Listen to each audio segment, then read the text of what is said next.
Vamos direto ao ponto. E se a reação mais natural que o ser humano tem num momento de conflito for, ironicamente, a exata garantia da sua derrota? Bom, nesta nossa análise de hoje, a gente vai ver uma quebra total de paradigma sobre como as dinâmicas de confronto realmente funcionam. Pensa bem. Existe um instante, uma decisão silenciosa ali, de uma fração de segundo que acontece quando alguém é confrontado, quando o valor de uma pessoa é desafiado. E acredite se quiser, é exatamente nesse milissegundo que o poder simplesmente muda de mãos. A grande armadilha do nosso próprio instinto é, ao mesmo tempo, brilhante e cruel. Quando a pessoa comum é desafiada, ela faz exatamente o que foi condicionada a fazer a vida inteira. Ela se defende, né? Tenta provar de todo jeito que foi mal compreendida. E olha, parece algo super razoável e até nobre. Só que a abordagem maquiavélica aponta um detalhe crucial. No exato segundo em que acontece a defesa, projeta-se fraqueza. É como admitir publicamente que se é fraco o suficiente para precisar justificar a própria posição. Por outro lado, a estratégia do silêncio não tenta provar absolutamente nada. Ela simplesmente transfere o poder na mesma hora para quem se cala, garantindo a vantagem total na situação. Então, para a gente entender como essa inversão fantástica funciona na prática, vamos seguir este roteiro aqui. Primeiro, a armadilha da justificativa. Depois, o silêncio como arma. Em seguida, táticas de sobrevivência diária. Avançamos para o domínio da narrativa. E, por fim, a construção da aura final. Vamos lá. Número 1, a armadilha da justificativa. A ilusão da defesa. Bom, nos jogos de poder, a percepção é pura e simplesmente a realidade. O fato é que a pessoa que se defende acaba se rebaixando. Quando rola aquela tentativa de justificar uma ação, o nosso subconsciente está, na verdade, validando a autoridade de que atacou. É basicamente dizer nas entrelinhas, sim, essa pessoa tem todo o direito de me questionar e eu preciso prestar contas a ela. E aqui a gente chega na ironia suprema da natureza humana. A tentativa desesperada de limpar o próprio nome é, na realidade, o que entrega o poder de bandeja para o adversário. Como diz a regra, quem explica se submete. Responder a uma acusação, tentar clarear as coisas, é simplesmente entregar nas mãos do agressor a autoridade e o controle absoluto de toda a narrativa. A partir desse momento, mesmo quem está coberto de razão acaba aparecendo culpado. Para absorver isso de verdade, é fundamental entender o conceito de enquadramento, ou o famoso frame control. Essa é aquela disputa invisível sobre quem dita as regras da interação. A grande maioria das pessoas se defende porque anseia emocionalmente por compreensão. Elas acreditam piamente que, se explicarem o suficiente, vão ser absolvidas. Mas a verdadeira estratégia traça uma linha muito nítida aqui. A clareza é lá para a terapia. O controle? O controle é para o poder.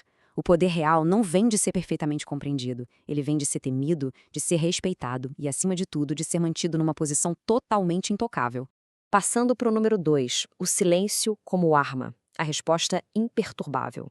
Em vez de tentar combater fogo com fogo ou afogar a situação num mar de palavras, o silêncio funciona como um espelho implacável. Ele força quem atacou a preencher as lacunas e a duvidar de si mesmo. O agressor começa a meio que conversar consigo mesmo ali na hora e, no fim das contas, passa a parecer super emocional e completamente instável. Imaginemos um cenário público hipotético, uma sala cheia e, de repente, alguém lança uma indireta bem maldosa. Todo mundo vira o rosto só esperando o circo pegar fogo. É bem aqui que entra a imobilidade total. Nenhuma defesa, nenhuma retaliação. Ao oferecer apenas o silêncio e uma calma inabalável em vez daquela resposta emocional que todo mundo espera, o enquadramento social é revertido na mesma hora. A atenção da sala inteira não está mais na acusação em si, mas sim nessa resposta totalmente imperturbável que fica pairando no ar. E existe uma métrica de ouro muito prática para aplicar isso: a regra dos 2 segundos. Ao virar alvo de uma farpa, a estratégia é segurar o silêncio exato por 2 segundos, enquanto se dá aquela varrida na sala com um olhar de leve diversão. Essa simples ausência de reação comunica algo 1000 vezes mais alto do que qualquer argumento verbal. Comunica que não é o alvo que está sob julgamento, mas sim um agressor. A sala inteira sente a pressão mudar de lado de forma instantânea. É um verdadeiro checkmate. O que nos leva direto ao ponto 3, táticas de sobrevivência diária, o judô do poder em ação. Vamos contrastar isso em 2 ambientes super comuns no nosso dia a dia. No trabalho, por exemplo, se alguém tenta minar um projeto ali na frente de todo mundo, a reação maquiavélica não é demonstrar nervosismo ou sair buscando aprovação desesperadamente. É um redirecionamento muito frio e calculista, algo como: bom, vamos ouvir a sua estratégia então. Pronto. De repente, quem atacou é que tem que performar e está sendo avaliado. Já nos relacionamentos, a dinâmica pede limites bem calmos. Diante de uma acusação emocional severa, uma resposta firme e pacífica como "não é assim que eu vejo", controla totalmente o ritmo da conversa sem dar aquela atração perigosa para uma discussão desgastante. É simplesmente fascinante ver como essa dinâmica rola na prática. É exatamente o que Maquiavel chamaria de virar a lâmina, sabe? É usar a própria força do agressor para causar o colapso dele, sem nunca precisar negar o ataque de frente. Se a acusação é de ser arrogante, a devolução bem calma é: a confiança incomoda os inseguros. Se jogam a palavra manipulador, a resposta pronta é: só quem não pode ser influenciado diz isso.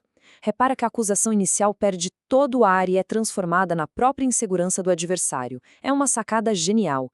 Ponto 4. O domínio da narrativa, acima do ruído. Vale lembrar que no grande tribunal da opinião pública, uma postura silenciosa e inabalável não significa de jeito nenhum que há culpa, como muita gente imagina por aí.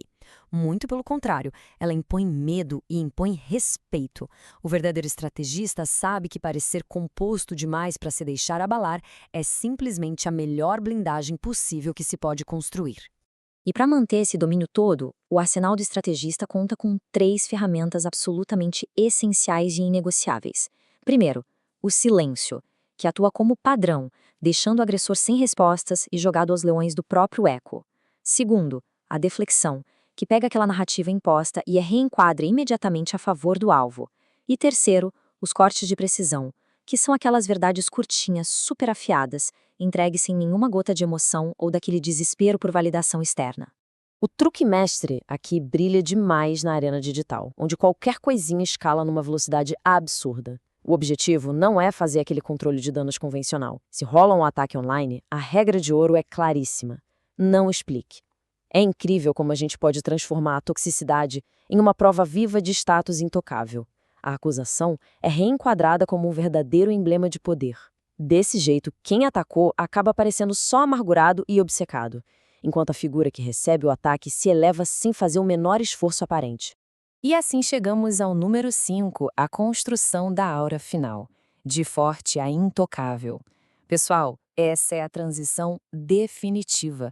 É sair do patamar de ser alguém que precisa ficar lutando e rebatendo golpe toda hora para se tornar alguém absolutamente intocável por puro desígnio. E essa evolução acontece numa progressão bem clara. O primeiro passo é o alicerce básico: desenvolver a capacidade tática de simplesmente ignorar o ataque de forma deliberada. O segundo passo já exige mais perícia, que é a habilidade de inverter a acusação, fazendo com que o agressor carregue o próprio peso das palavras dele. E o terceiro e último passo é a consagração absoluta, a imunidade total. Nesse estágio, a mera existência do indivíduo já funciona como a maior defesa de todas. A própria multidão, de um jeito bem orgânico, passa a se posicionar como um escudo para proteger a figura que permanece ali, silenciosa e enigmática. O que coroa toda essa jornada interna, segundo as fontes do nosso estudo, é esta afirmação poderosíssima: a minha quietude é a minha resposta. No fundo, trata-se de uma recusa absoluta e superconsciente em entrar em batalhas que não servem em nada para construir ou manter o poder. É o abandono daquela necessidade humana quase automática de buscar o conforto ilusório na aprovação dos outros. A quietude deixa de ser apenas uma ausência de som e passa a ser a definição máxima da própria presença.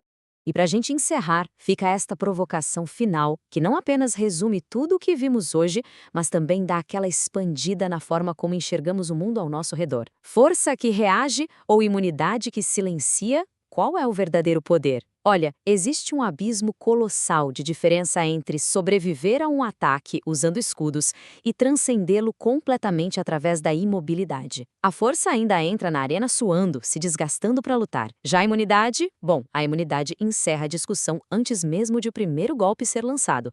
Com certeza é algo bem profundo para se ter em mente na próxima vez que o instinto gritar pedindo uma justificativa.